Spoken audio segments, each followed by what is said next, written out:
Hello everyone, আজকে দেখাবো ডিম ছাড়া মাত্র 10 মিনিটে তৈরি করে ফেলতে পারবেন আপনিও বাসায় এই সুন্দর চকলেট পুডিংটি। চলুন তাহলে রেসিপিটি শেয়ার করা যাক।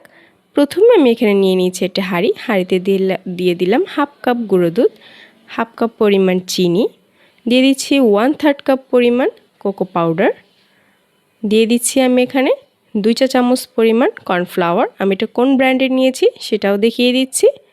এ পর্যায়ে আমি দিয়ে দিচ্ছি 1 চা চামচ পরিমাণ আগার আগার, এটাও আমি দেখিয়ে দিচ্ছি কোন ব্র্যান্ডের ইউজ করেছি। এবার দিয়ে দিলাম স্বাদ মতো লবণ, এবার দিচ্ছি 2 কাপ পরিমাণ নর্মাল টেম্পারেচারে থাকা পানি। এগুলো আমি খুব সুন্দরভাবে নেড়ে চেড়ে মিক্সড করে নেব। মিক্সড করা হয়ে এলে আমি এটা চুলায় দিয়ে দেব। এটা সামান্য 2 থেকে 3 মিনিট নাড়াচাড়া করতেই এটা ঘন হয়ে আসবে। এরপর যেটি কথা বলে রাখি, ভিডিওটি ভালো লাগলে অবশ্যই এটি লাইক কমেন্ট শেয়ার করে যাবেন, চ্যানেলটি সাবস্ক্রাইব করে যাবেন।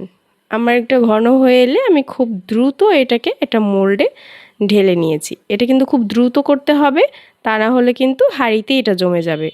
এখানে আমি 10 মিনিটের মতো ফ্রিজে রেখে দিয়েছিলাম। এরপর যে ঠান্ডা হয়ে এলে আমি একটি নাইফের সাহায্যে এটাকে মোল্ড আউট করে নিয়েছি। আমি এখানে লাভ শেপের একটা মোল্ড আউট নিয়েছিলাম, আপনারা চাইলে যে কোনো শেপের ইউজ করতে পারেন।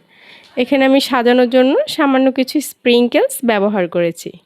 ব্যাস তৈরি হয়ে গেল আমার খুব সুন্দর একটি পুডিং। এটাকে বলা হয় চকলেট পুডিং। আপনারা চাইলে যখন তখন এটা বাসায় তৈরি করে নিতে পারেন। আমি এটাকে কেটে দেখাচ্ছি এটা কতটা সফট এবং ইয়াম্মি হয়েছে। চাইলে আপনারাও বাসায় একবার হলেও ট্রাই করে দেখবেন।